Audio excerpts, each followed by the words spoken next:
Good evening. Welcome to the next reading from the Mammoth book of Haunted House Stories. It's been a while since I read Lost Hearts by M.R. James. This one is a slightly different, slightly longer one.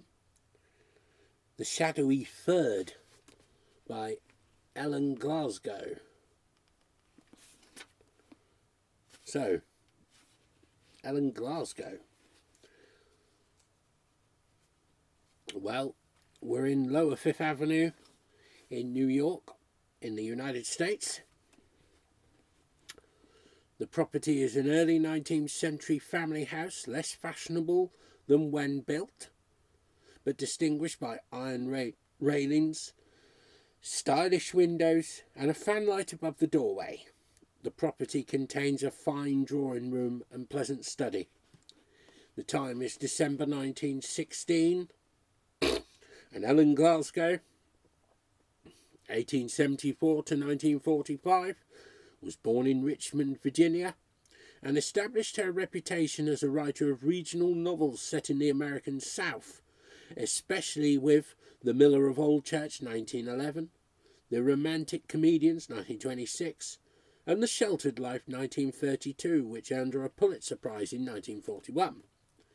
She also wrote a number of highly praised ghost stories with strong emotional undertones, the best of which were collected as The Shadowy Third in 1923. The title story, about the ghost of a dead baby intervening in a vile husband's plot to drive his wife insane, is acknowledged as a landmark in the development of the psychological, supernatural tale. When the call came, I remember that I turned from the telephone in a romantic flutter.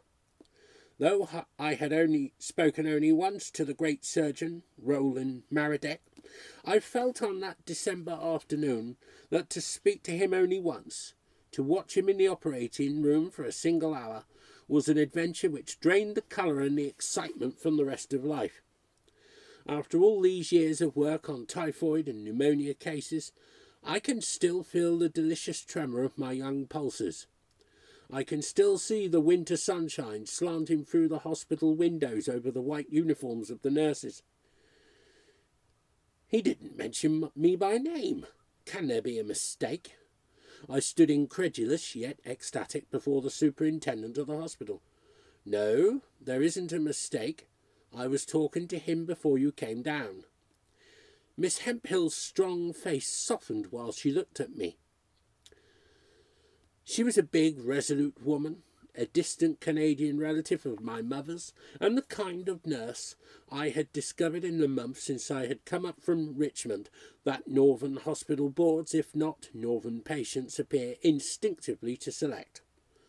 From the first, in spite of her hardness, she had taken a liking, I hesitate to use the word fancy for a preference so impersonal, to her Virginia cousin. After all, it isn't every southern nurse just out of training who can boast a kinswoman in the superintendent of a New York hospital. If experience was what I needed, Miss Hemphill, I judged, was abundantly prepared to supply it. And he made you understand positively that he meant me? The thing was so wonderful that I simply couldn't believe it. He asked particularly for the nurse who was with Miss Hudson last week when he operated. I think he didn't even remember that you had a name. This isn't the South, you know, where people still regard nurses as human, not as automata.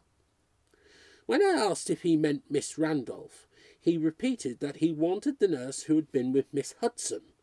She was small, he said, and cheerful-looking. This, of course, might apply to one or two others, but none of these was with Miss Hudson. Miss Morpin, the only nurse except you who went near her, is large and heavy. Then I suppose it is really true. My pulses were tingling, and I am to be there at 6 o'clock. Not a minute later. The day nurse goes off duty at that hour, and Mrs. Maradec is never left by herself for an instant. It is her mind, isn't it?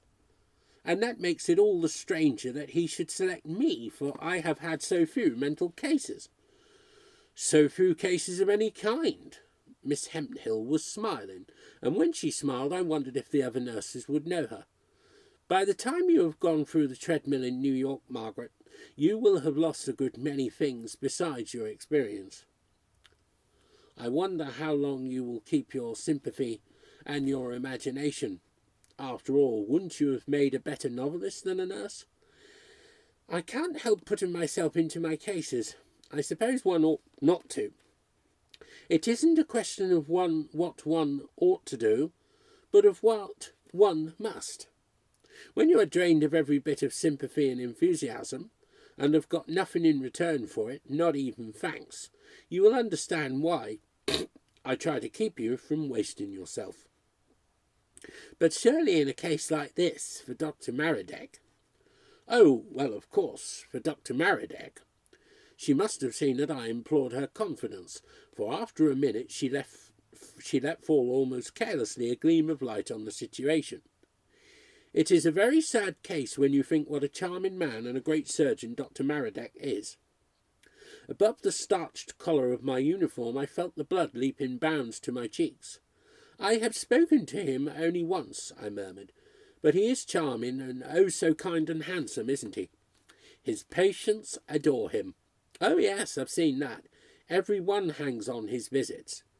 Like the patients and the other nurses, I also had come by delightful if imperceptible degrees to hang on the daily visits of Dr. Meredith. He was, I suppose, born to be a hero to women.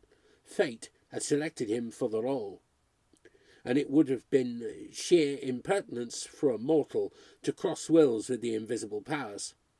From my first day in his hospital, from the moment when I watched through closed shutters while he stepped out of his car, I have never doubted that he was assigned to the great part in the play. If I had been ignorant of his spell, of the charm he exercised over his hospital, I should have felt it in the waiting hush, like a drawn breath, which followed his ring at the door and preceded his imperious footsteps on the stairs. My first impression of him, even after the terrible events of the next year, records a memory that is both careless and splendid. At that moment, when gazing through the chinks in the shutters, I watched him, in his coat of dark fur, cross the pavement over the pale streaks of sunshine.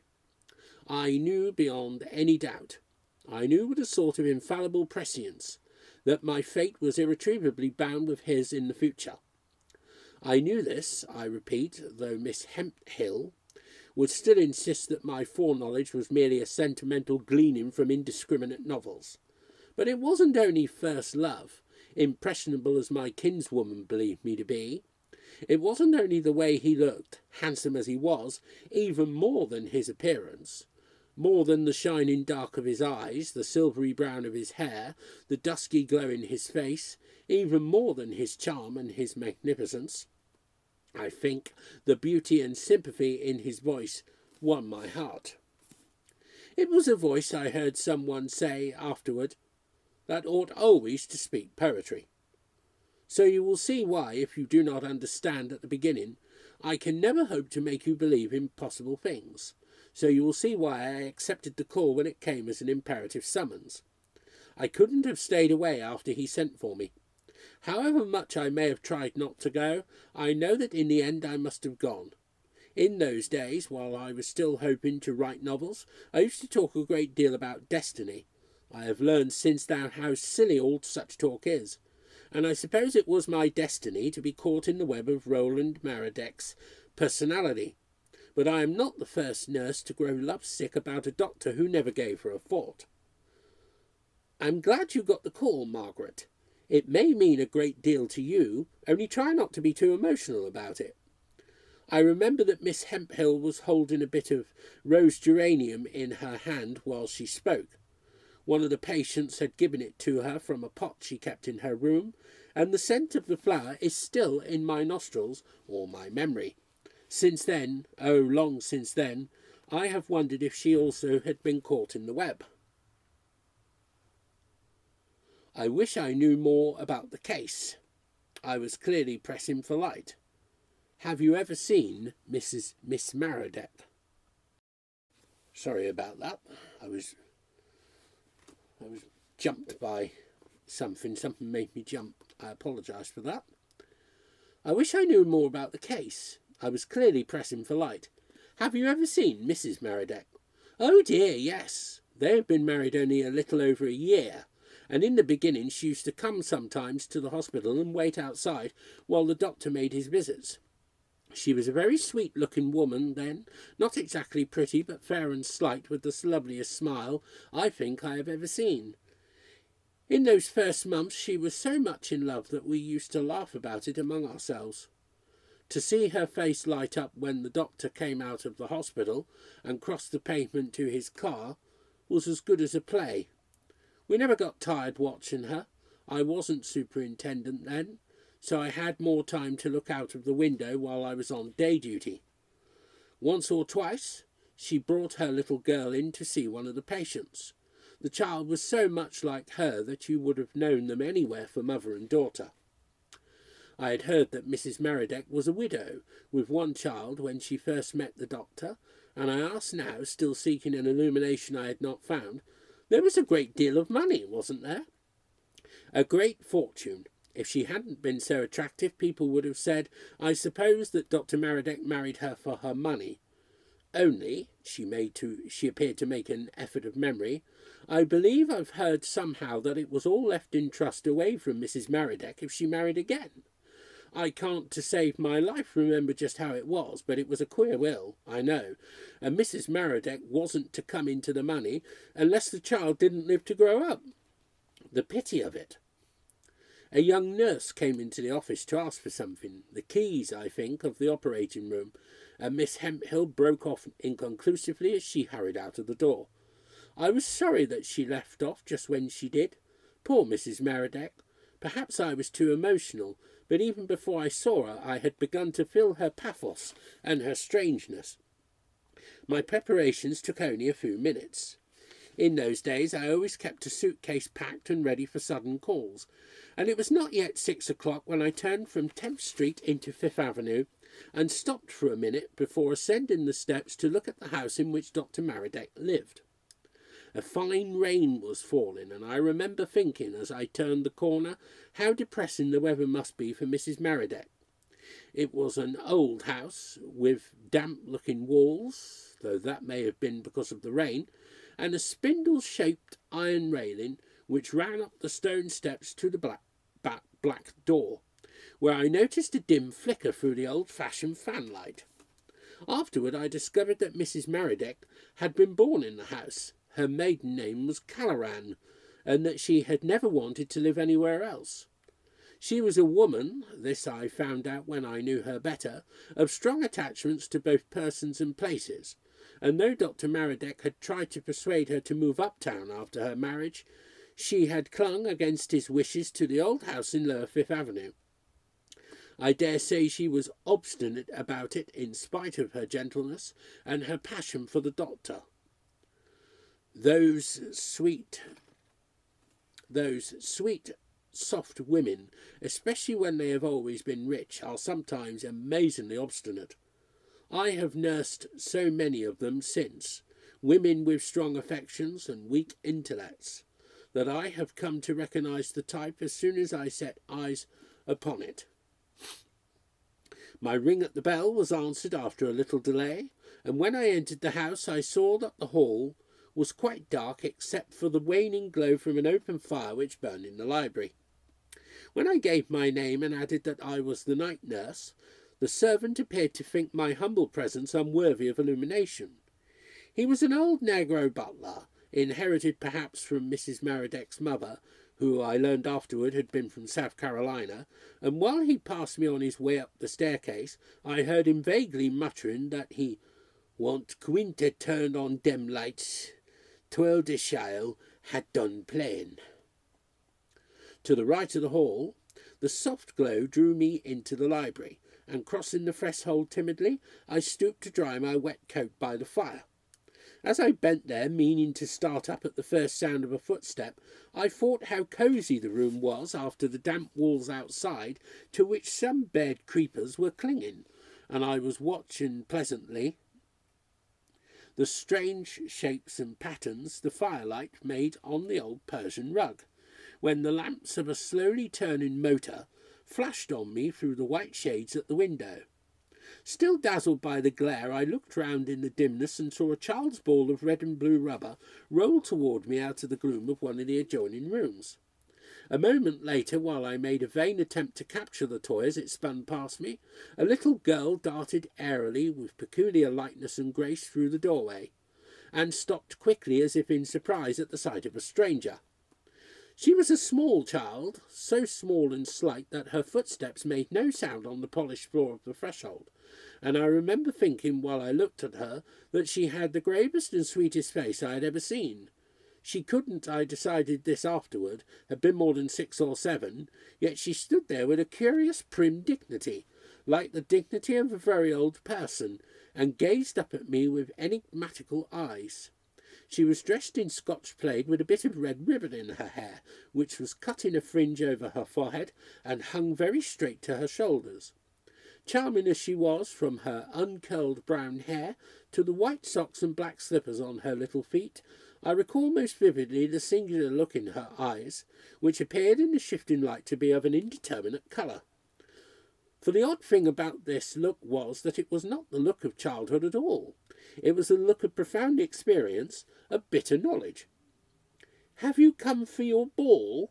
I asked, but while the friendly question was still on my lips, I heard the servant returning. Even in my haste I made a second ineffectual grasp at the plaything, which rolled with increased speed away from me into the dusk of the drawing-room. Then, as I raised my head, I saw that the child also had slipped from the room, and without looking after her, I followed the old negro into the pleasant study above, where the great surgeon awaited me. 10 years ago, before hard nursing had taken so much out of me, I blushed very easily, and I was aware at the moment when I crossed Dr. Meredith's study that my cheeks were the colour of peonies. Of course I was a fool. No one knows this better than I do, but I had never been alone, even for an instant, with him before, and the man was more than a hero to me. He was, there isn't any reason now why I should blush over the confession, almost a god, lowercase g. At that age I was mad about the wonders of surgery, and Roland Meredith in the operating room was magician enough to have turned an older and more sensible head than mine. Added to his great reputation and his marvellous skill, he was, I am sure of this, the most splendid-looking man, even at 45, that one could imagine. Had he been ungracious, had he been positively rude to me, I should still have adored him, but when he held out his hand and greeted me in the charming way he had with women, I felt that I would have died for him. It is no wonder that a saying went about the hospital that every woman he operated on fell in love with him. As for the nurses, well, there wasn't a single one of them who had escaped the spell, not even Miss Hemphill, who could scarcely have been a day under 50. "I am glad you could come, Miss Randolph. You were with Miss Hudson last week when I operated." I bowed. To save my life I couldn't have spoken without blushing the redder. "I noticed your bright face at the time. Brightness, I think, is what Mrs. Meredith needs. She finds her day nurse depressing." His eyes rested so kindly upon me that I have suspected since that he was not entirely unaware of my worship. It was a small thing, heaven knows, to flatter his vanity. A nurse just out of a training school, but to some men no tribute is too insignificant to give pleasure. "You will do your best, I am sure." He hesitated an instant, just long enough for me to perceive the anxiety beneath the genial smile on his face, and then added gravely, "We wish to avoid, if possible, having to send her away for treatment." I could only murmur in response, and after a few carefully chosen words about his wife's illness, he rang the bell and directed the maid to take me upstairs to my room. Not until I was ascending the stairs to the 3rd story did it occur to me that he had really told me nothing. I was as perplexed about the nature of Mrs. Meredith's malady as I had been when I entered the house. I found my room pleasant enough. It had been arranged by Dr. Meredith's request. I think that I was to sleep in the house, and after my austere little bed at the hospital, I was agreeably surprised by the cheerful look of the apartment into which the maid led me. The walls were papered in roses, and there were curtains of flowered chintz at the window, which looked down on a small formal garden at the rear of the house. This, the maid told me, for it was too dark for me to distinguish more than a marble fountain and a fir tree, which looked old, though I afterward learned that it was replanted almost every season. In 10 minutes I had slipped into my uniform and was ready to go to my patient, but for some reason, to this day, I have never found out what it was that turned her against me at the start. Mrs. Meredith refused to receive me. While I stood outside her door, I heard the day nurse trying to persuade her to let me come in. It wasn't any use, however, and in the end I was obliged to go back to my room and wait until the poor lady got over her whim and consented to see me. That was long after dinner. It must have been nearer 11 than 10 o'clock, and Miss Peterson was quite worn out by the time she came to fetch me. "I am afraid you'll have a bad night," she said as we went downstairs together. That was her way. I soon saw to expect the worst of everything and everybody. "Does she often keep you up like this?" "Oh, no, she is usually very considerate. I never knew a sweeter character, but she still has this hallucination." Here again, as in the scene with Dr. Meredith, I felt that the explanation had only deepened the mystery. Mrs. Meredith's hallucination, whatever form it assumed, was evidently a subject for evasion and subterfuge in the household. It was on the tip of my tongue to ask what is her hallucination, but before I could get the words past my lips, we had reached Mrs. Meredith's door, and Miss Peterson motioned me to be silent. As the door opened a little way to admit me, I saw that Mrs. Meredith was already in bed, and that the lights were out except for a night lamp burning on a candle stand beside a book and a carafe of water. "I won't go in with you," said Miss Peterson in a whisper, and I was on the point of stepping over the threshold when I saw the little girl, in the dress of Scotch plaid, slip by me from the dusk of the room into the electric light of the hall. She held a doll in her arms, and as she went by she dropped a doll's work basket in the doorway. Miss Peterson must have picked up the toy, for when I turned in a minute to look for it, I found that it was gone. I remember thinking that it was late for a child to be up. She looked delicate too, but after all it was no business of mine, and 4 years in a hospital had taught me never to meddle in affairs that do not concern me. There is nothing a nurse learns quicker than not to try to put the world to rights in a day. When I crossed the floor to the chair by Mrs. Meredith's bed, she turned over on her side and looked at me with the sweetest and saddest smile. "You are the new night nurse," she said in a gentle voice, and from the moment she spoke I knew that there was nothing hysterical or violent about her mania, or hallucination as they called it. "They told me your name, but I have forgotten it." "Randolph, Margaret Randolph." I liked her from the start, and I think she must have seen it. "You look very young, Miss Randolph." "I am 22, but I suppose I don't look quite my age. People usually think I am younger." For a minute she was silent, and while I settled myself in the chair by the bed, I thought how strikingly she resembled the little girl I had seen first in the afternoon, and then leaving her room a few moments ago. They had the same small heart-shaped faces, coloured ever so faintly, the same straight soft hair, between brown and flaxen, and the same large grey eyes, set very far apart under arched eyebrows. What surprised me most, however, was that they both looked at me with that enigmatical and vaguely wondering expression. Only in Mrs. Meredith's face the vagueness seemed to change now and then to a definite fear, a flash, I had almost said, of startled horror. I sat quite still in my chair, and until the time came for Mrs. Meredith to take her medicine, not a word passed between us. Then, when I bent over her with the glass in my hand, she raised her head from the pillow and said in a whisper of suppressed intensity, "You look kind. I wonder if you could have seen my little girl." As I slipped my arm under the pillow, I tried to smile cheerfully down on her. "Yes, I've seen her twice. I'd know her anywhere by her likeness to you." A glow shone in her eyes, and I thought how pretty she must have been before illness took the life and animation out of her features. Then I know you're good. Her voice was so strained and low that I could barely hear it. If you weren't good, you couldn't have seen her. I thought this queer enough, but all I answered was, she looked delicate to be sitting up so late. A quiver passed over her thin fears, and for a minute I thought she was going to burst into tears.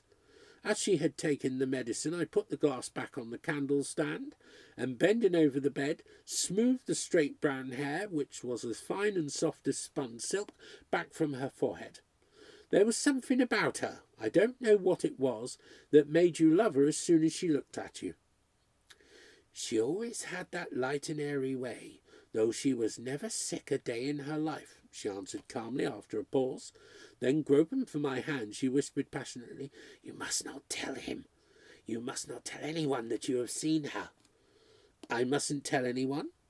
Again I had the impression that had come to me first in Dr. Meredith's study, and afterward with Miss Peterson on the staircase, that I was seeking a gleam of light in the midst of obscurity. Are you sure there isn't anyone listening, that there isn't anyone at the door? She asked, pushing aside my arm and sitting up among the pillows. Quite sure. They have put out the lights in the hall. And you will not tell him. Promise me that you will not tell him. The startled horror flashed from the vague wonder of her expression. He doesn't like her to come back because he killed her. Because he killed her?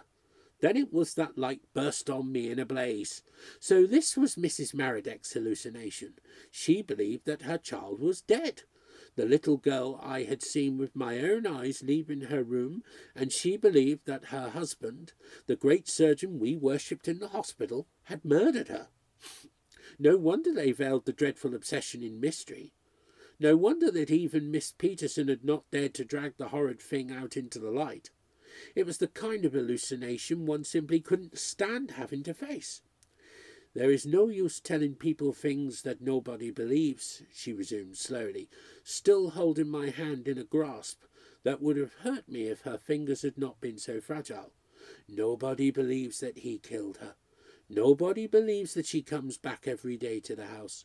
Nobody believes, and yet you saw her. Yes, I saw her. But why should your husband have killed her? I spoke soothingly, as one would speak to a person who was quite mad, yet she was not mad. I could have sworn this while I looked at her. For a moment she moaned inarticulately, as if the horror of her thought were too great to pass into speech. Then she flung out her thin bare arm in a wild gesture. Because he never loved me, she said. He never loved me. But he married you, I urged gently after a moment in which I stroked her hair. If he hadn't loved you, why should he have married you? He wanted the money, my little girl's money. It all goes to him when I die. But he is rich himself. He must make a fortune from his profession. It isn't enough. He wanted millions. She had grown stern and tragic. No, he never loved me. He loved someone else from the beginning, before I knew him. It was quite useless, I saw, to reason with her. If she wasn't mad, she was in a state of terror and despondency so black that it had almost crossed the borderline into madness. I thought once of going upstairs and bringing the child down from her nursery, but after a moment's thought I realised that Miss Peterson and Dr. Meredith must have long ago tried all these measures. Clearly there was nothing to do except soothe and quiet her as much as I could. And this I did until she dropped into a light sleep which lasted well into the morning. By 7 o'clock I was worn out, not from work but from the strain on my sympathy, and I was glad indeed when one of the maids came in to bring me an early cup of coffee. Mrs. Meredith was still sleeping. It was a mixture of bromide and chloral I had given her, and she did not wake until Miss Peterson came on duty an hour or two later. Then when I went downstairs I found the dining-room deserted except for the old housekeeper, who was looking over the silver. Dr. Meredith, she explained to me presently, had his breakfast served in the morning-room on the other side of the house. And the little girl? Does she take her meals in the nursery? She threw me a startled glance.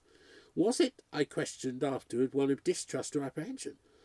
There isn't any little girl. Haven't you heard? Heard? No, why? I saw her only yesterday. The look she gave me, I was sure of it now, was full of alarm. The little girl? She was the sweetest child I ever saw. Died just 2 months ago of pneumonia.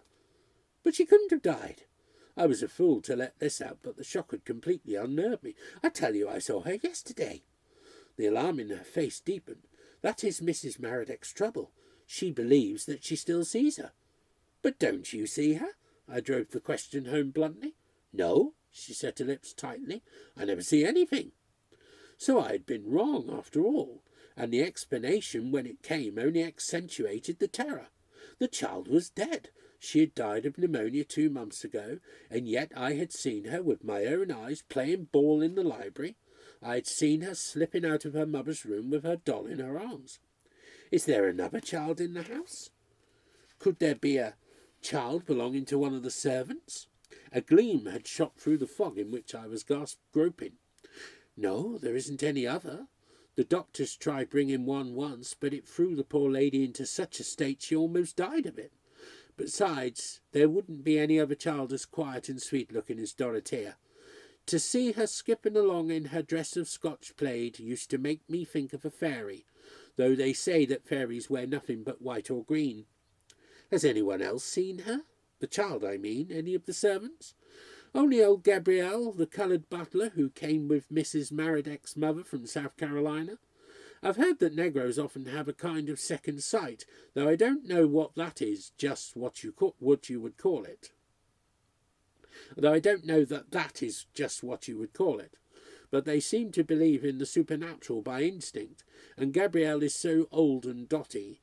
He does no work except answer the doorbell and clean the silver, that nobody pays much attention to anything that he sees. Is the child's nursery kept as it used to be?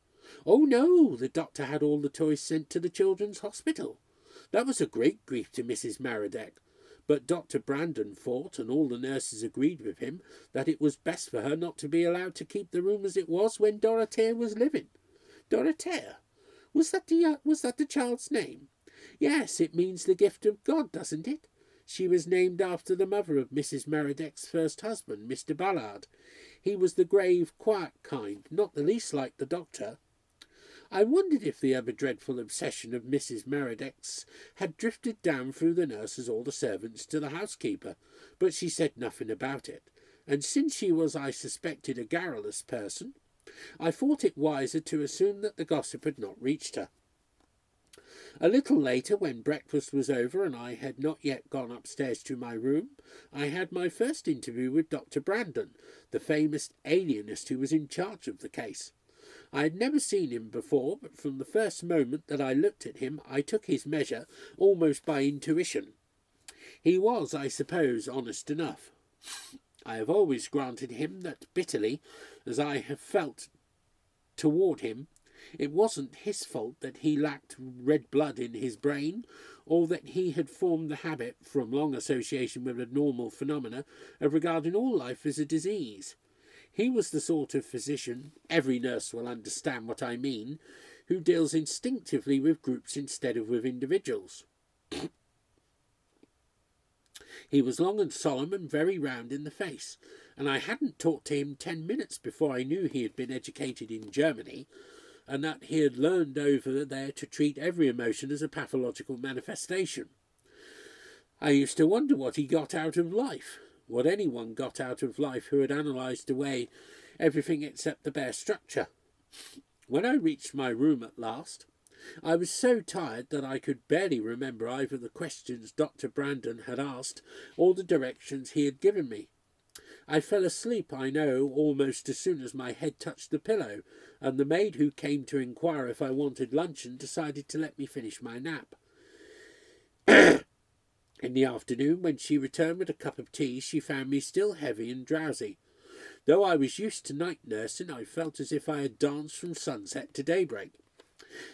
It was fortunate, I reflected, while I drank my tea, that every case didn't wear on one's sympathies as acutely as Mrs. Meredith's hallucination had worn on mine.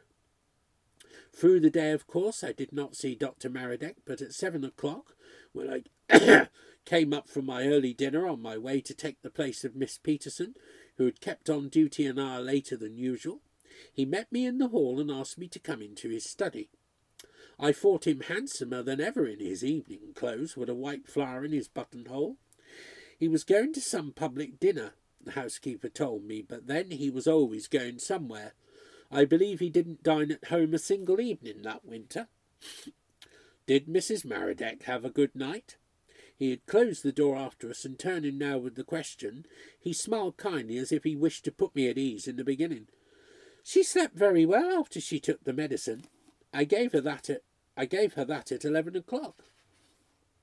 For a minute he regarded me silently, and I was aware that his personality, his charm, had been focused upon me. It was almost as if I stood in the centre of converging rays of light, so vivid was my impression of him.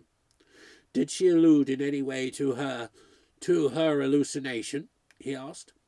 How the warning reached me, what invisible waves of sense perception transmitted the message, I have never known, but while I stood there facing the splendour of the doctor's presence, every intuition cautioned me that the time had come when I must take sides in the household. While I stayed there, I must stand either with Mrs. Meredith or against her. She talked quite rationally, I replied after a moment. What did she say? She told me how she was feeling, that she missed her child, and that she walked a little every day about her room. His face changed. How, I could not at first determine. Have you seen Dr. Brandon? He came this morning to give me his directions. He thought her less well today. He has even advised me to send her to Rosedale. I have never even in secret tried to account for Dr. Meredith. He may have been sincere. I tell only what I know, not what I believe or imagine, and the human is sometimes as inscrutable, as inexplicable as the supernatural. While he watched me, I was conscious of an inner struggle, as if opposing angels warred somewhere in the depths of my being. When at last I made my decision, I was acting less from reason. I knew then than in obedience to the pressure of some secret current of thought. Heaven knows even then the man held me captive while I defiled him. Dr. Meredith, I lifted my eyes for the first time frankly to his.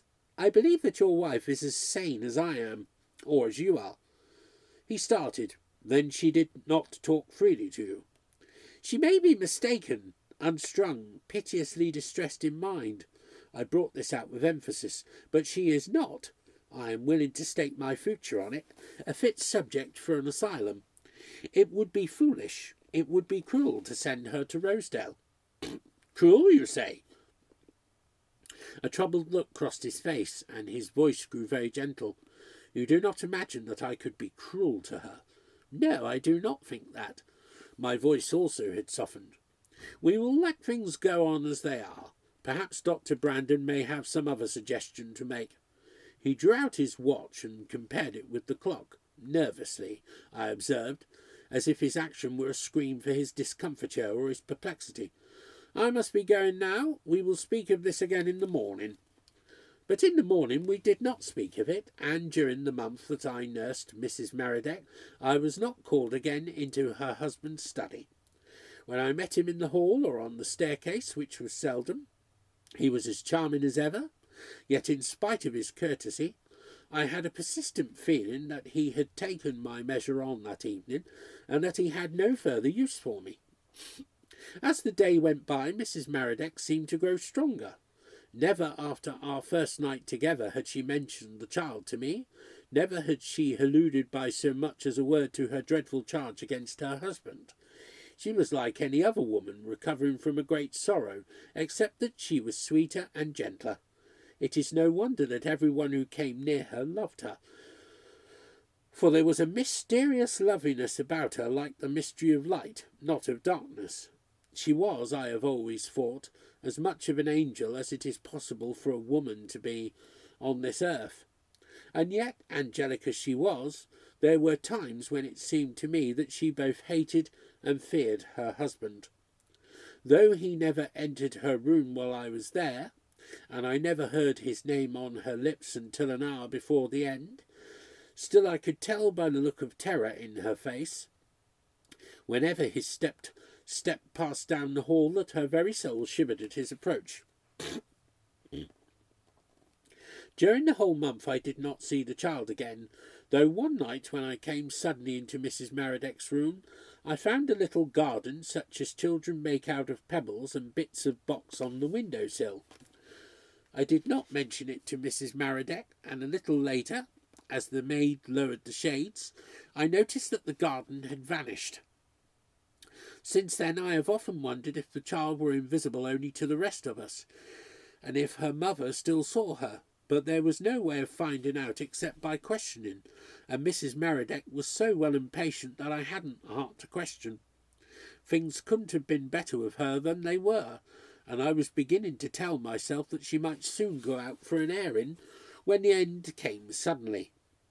It was a mild January day, the kind of day that brings the foretaste of spring in the middle of winter, and when I came downstairs in the afternoon, I stopped a minute by the window at the end of the hall to look down on the box maze in the garden. There was an old fountain bearing two laughing boys in marble in the centre of the gravel walk, and the water, which had been turned on that morning for Mrs. Meredith's pleasure, sparkled now like silver as the sunlight splashed over it. I had never before felt the air quite so soft and spring-like in January, and I thought as I gazed down on the garden that would be a good idea for Mrs. Meredith to go out and bask for an hour or so in the sunshine. It seemed strange to me that she was never allowed to get any fresh air except the air that came through the windows. When I went into her room, however, I found that she had no wish to go out. She was sitting wrapped in shawls by the open window, which looked down on the fountain, and as I entered she glanced up from a little book she was reading. A pot of daffodils stood on the window-sill. She was very fond of flowers, and we tried always to keep some growing in her room. "Do you know what I was reading, Miss Randolph?" she asked in her soft voice, and then she read aloud a verse while I went over to the candle-stand to measure out a dose of medicine. "If thou hast 2 loaves of bread, sell one and buy daffodils, for bread nourisheth the body, but daffodils delight the soul. That is very beautiful, don't you think so?" I said yes, that it was beautiful. And then I asked her if she wouldn't go downstairs and walk about in the garden. "He wouldn't like it," she answered, and it was the first time she had mentioned her husband to me since the night I came to her. "He doesn't want me to go out." I tried to laugh her out of the idea, but it was no use, and after a few minutes I gave up and began talking of other things. Even then it did not occur to me that her fear of Dr. Meredith was anything but a fancy. I could see, of course, that she wasn't out of her head, but sane persons I knew sometimes have unaccountable prejudices, and I accepted her dislike as a mere whim or aversion. I did not understand then, and I may as well confess this before the end comes, I do not understand any better today. I am writing down the things I actually saw, and I repeat that I have never had the slightest twist in the direction of the miraculous.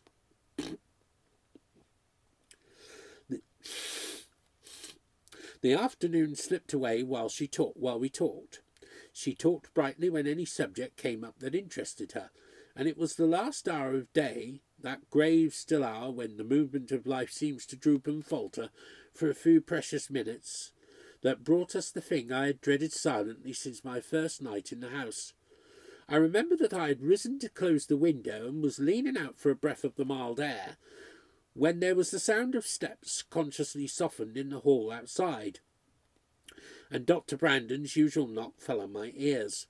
Then before I could cross the room, the door opened, and the doctor entered with Miss Peterson. The day nurse, I knew, was a stupid woman, but she had never appeared to me so stupid, so armoured and encased in her professional manner as she did at that moment. "I am glad to see that you have been taking the air." As Dr. Brandon came over to the window, I wondered maliciously what devil of contradictions had made him a distinguished specialist in nervous diseases.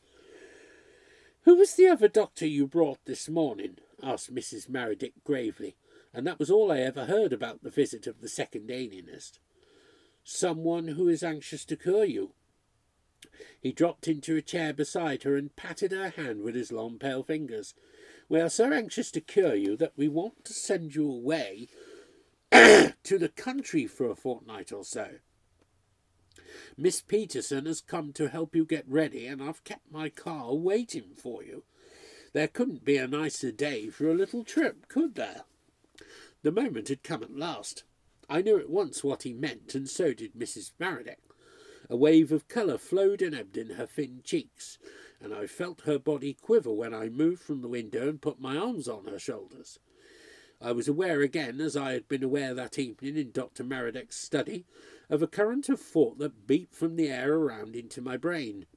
Though it cost me my career as a nurse and my reputation for sanity, I knew that I must obey that invisible warning. "You are going to take me to an asylum," said Mrs. Meredith.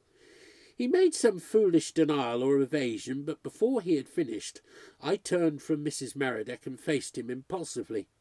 In a nurse this was flagrant rebellion, and I realised that the act wrecked my professional future. Yet I did not care. I did not hesitate. Something stronger than I was driving me on. "Dr. Brandon," I said, "I beg you, I implore you to wait until tomorrow. There are things I must tell you." A queer look came into his face, and I understood, even in my excitement, that he was mentally deciding in which group he should place me, to which class of morbid manifestations I must belong. Very well, we will hear everything," he replied soothingly. But I saw him glance at Miss Peterson, and she went over to the wardrobe for Mrs. Meredith's fur coat and hat. Suddenly, without warning, Mrs. Meredith threw the shawls away from her and stood up. "If you send me away," she said, "I shall never come back. I shall never live to come back." The grey of twilight was just beginning, and while she stood there in the dusk of the room, her face shone out as pale and flower-like as the daffodils on the window-sill. "I cannot go away," she cried in a sharper voice. "I cannot go away from my child." I saw her face clearly. I heard her voice, and then the horror of the scene sweeps back over me. I saw the door slowly open and the little girl run across the room to her mother. I saw her lift her little arms, and I saw the mother stoop and gather her to her bosom. So closely locked were they in that passionate embrace that their forms seemed to mingle in the gloom that enveloped them. "After this you can doubt." "You can doubt?" I threw out the words almost savagely, and then, when I turned from the mother and child to Dr. Brandon and Miss Peterson, I knew breathlessly, there was a shock in the discovery, that they were blind to the child. Their blank faces revealed the consternation of ignorance, not of conviction. They had seen nothing except the vacant arms of the mother, and the swift, erratic gesture with which she stooped to embrace some phantasmal presence. Only my vision, and I have asked myself since if the power of sympathy enabled me to penetrate the web of material fact and see the spiritual form of the child, only my vision was not blinded by the clay through which I looked. "After this, can you doubt?" Dr. Brandon had flung my words back to me. Was it his fault, poor man, if life had granted him only the eyes of flesh? Was it his fault if he could see only half of the thing there before him? But they couldn't see, and since they couldn't see, I realised that it was useless to tell them. Within an hour they took Mrs. Meredith to the asylum, and she went quietly, though when the time came for parting from me she showed some faint trace of feeling. I remember that at the last, while we stood on the pavement, she lifted her black veil, which she wore for the child, and said, "Stay with her, Miss Randolph, as long as you can. I shall never come back."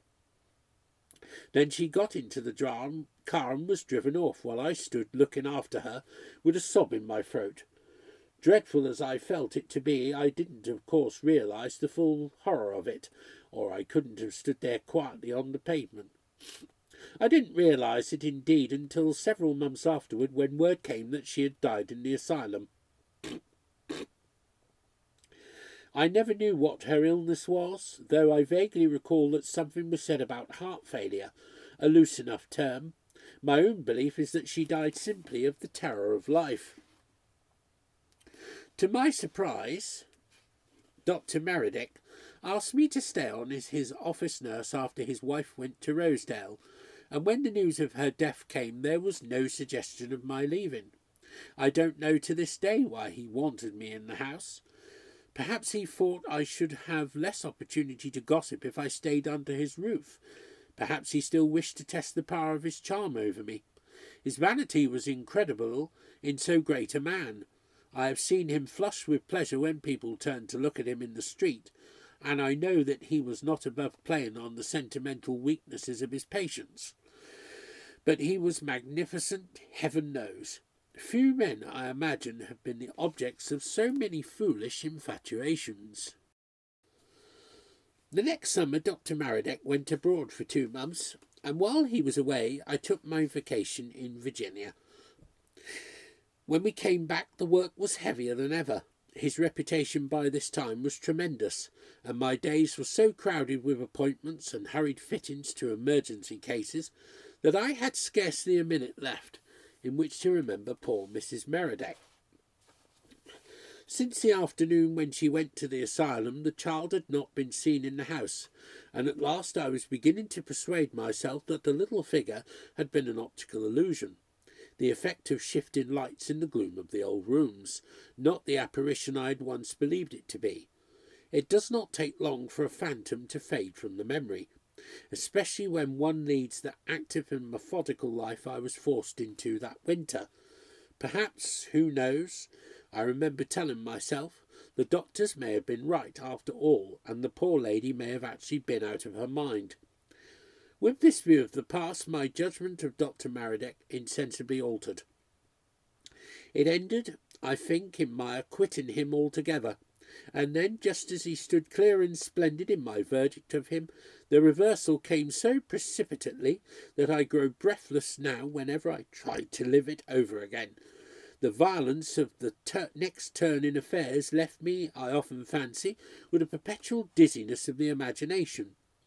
It was in May that we heard of Mrs. Meredith's death, and exactly a year later, on a mild and fragrant afternoon when the daffodils were blooming in patches around the old fountain in the garden, the housekeeper came into the office where I lingered over some accounts to bring me news of the doctor's approaching marriage.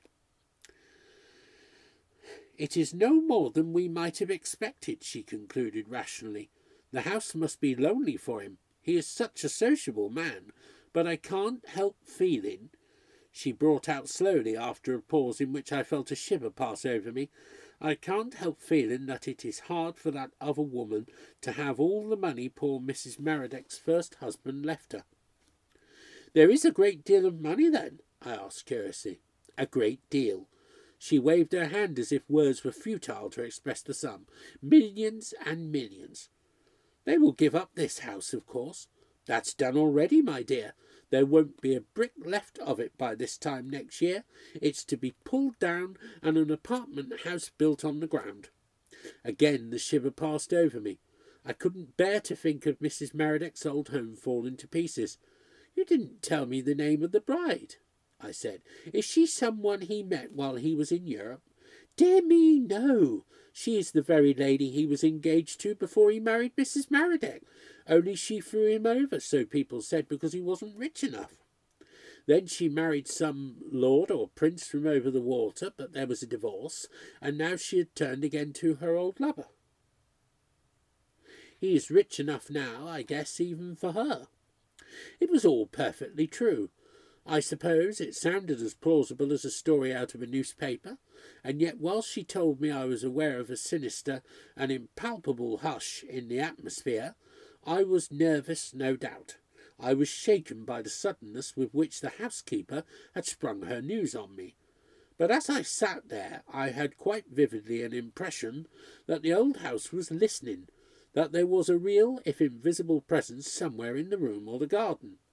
Yet when an instant afterward I glanced through the long window which opened down to the brick terrace, I saw only the faint sunshine over the deserted garden, with its maze of box, its marble fountain, and its patches of daffodils.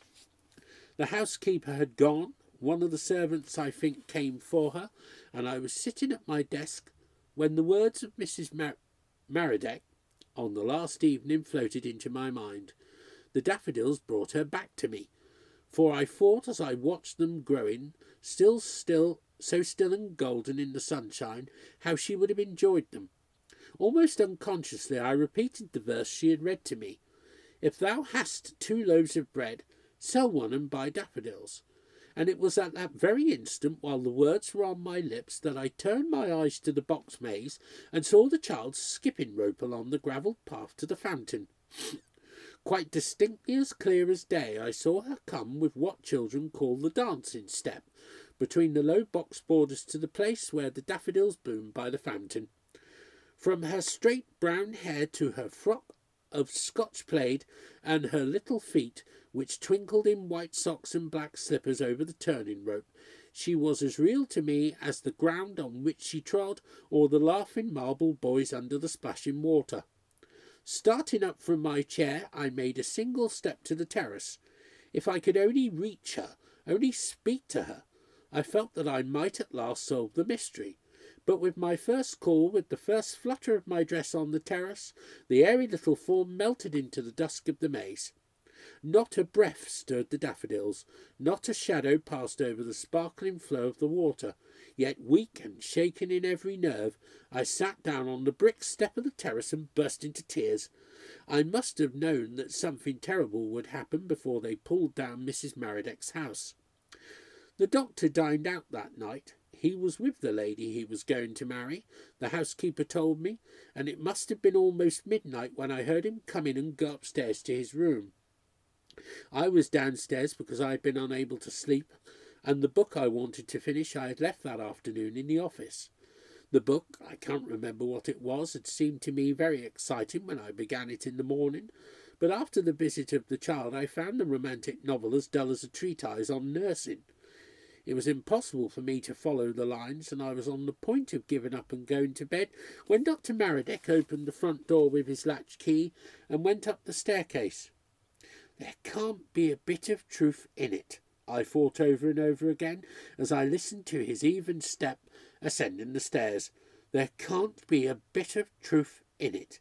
And yet, though I assured myself that there couldn't be a bit of truth in it, I shrank with a creeping sensation from going through the house to my room for the 3rd story.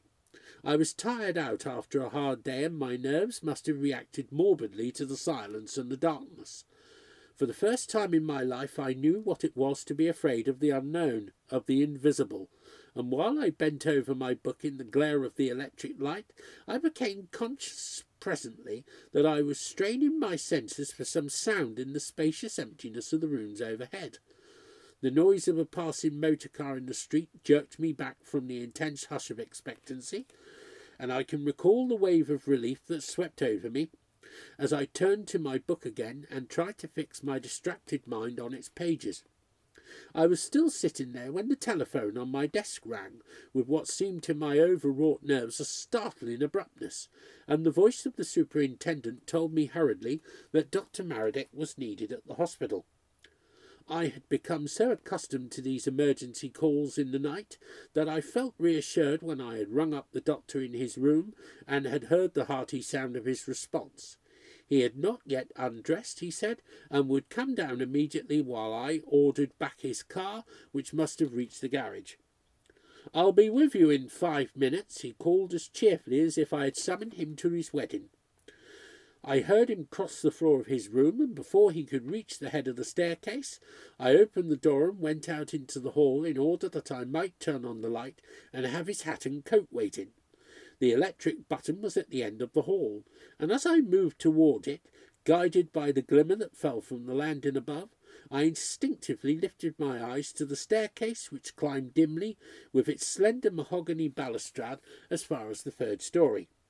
Then it was at the very moment when the doctor, humming gaily, began his quick descent of the steps that I distinctly saw, I will swear to this on my deathbed, a child's skipping rope lying loosely coiled, as if it had dropped from a careless little hand in the bend of the staircase. With a spring I had reached the electric button, flooding the hall with light, but as I did so, while my arm was still outstretched behind me, I heard the humming voice change to a cry of surprise or terror, and the figure on the staircase tripped heavily and stumbled with groping hands into emptiness. The scream of warning died in my throat while I watched him pitch forward down the long flight of stairs to the floor at my feet. Even before I bent over him, before I wiped the blood from his brow and felt for his silent heart, I knew that he was dead. Something it may have been, as the world believes, a misstep in the dimness, or it may have been, as I am ready to bear witness, a phantasmal judgment. Something had killed him at the very moment when he most wanted to live.